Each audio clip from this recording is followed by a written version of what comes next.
Hi folks, my name's Andy from Portable Gaming. Welcome to this first episode in which we're talking about tips to make playing easier.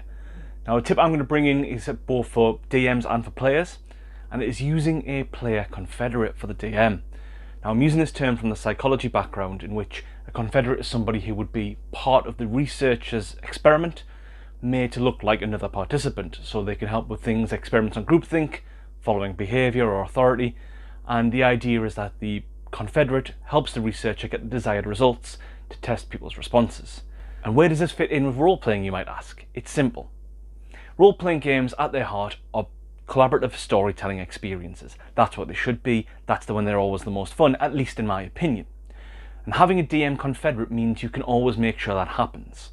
So how do I mean by this? It could be as simple as making sure one of your players is a bit more receptive to getting hints to help the rest of the party find what they need to do. More importantly, it can be right from the beginning of an adventure. So a few years ago I played in the Iron Gods campaign in Pathfinder. This was a campaign in which the traditional fantasy setting also crossed with the more sci-fi settings. And my DM came to me beforehand, helped me build a character and said, I want you to try this race. I think you'll have fun with it. It could be quite interesting. It'll fit well with the build you want. And I agreed because normally when he says, you might want to try something, I listen, he's a good DM. The reason for this, of course, turned out that the race I was playing was not what it seemed, and this ended up becoming a really important plot hook for the party.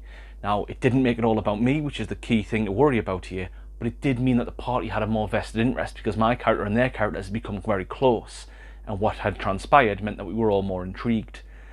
And this is a great way to build that in. You can do this in a variety of different ways. It can be as simple as making sure a character has a plot hook that will lead into the story you're telling.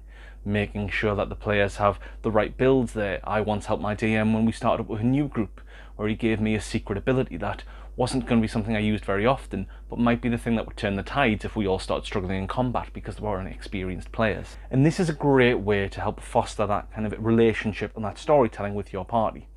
It doesn't have to be too much, and it can be too much. You've got to be careful with this. It also could ruin immersion if you go too far with one of your players. You have to make sure they kind of agree with what you want, or you two can have that discussion. But the key thing is here, it's going to help everybody have a better time. There is nothing worse than a game when you're going through an adventure and everybody gets kind of lost and you don't really know what to do. Sometimes, without just handing them the answer, if you have one of the players give them the answer and they can bring it to the party, it feels like more of a natural and organic thing and less hand-holding, and it can be great.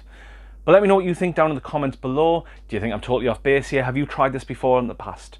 Anyway, as always, I've been Andy, and it's your round.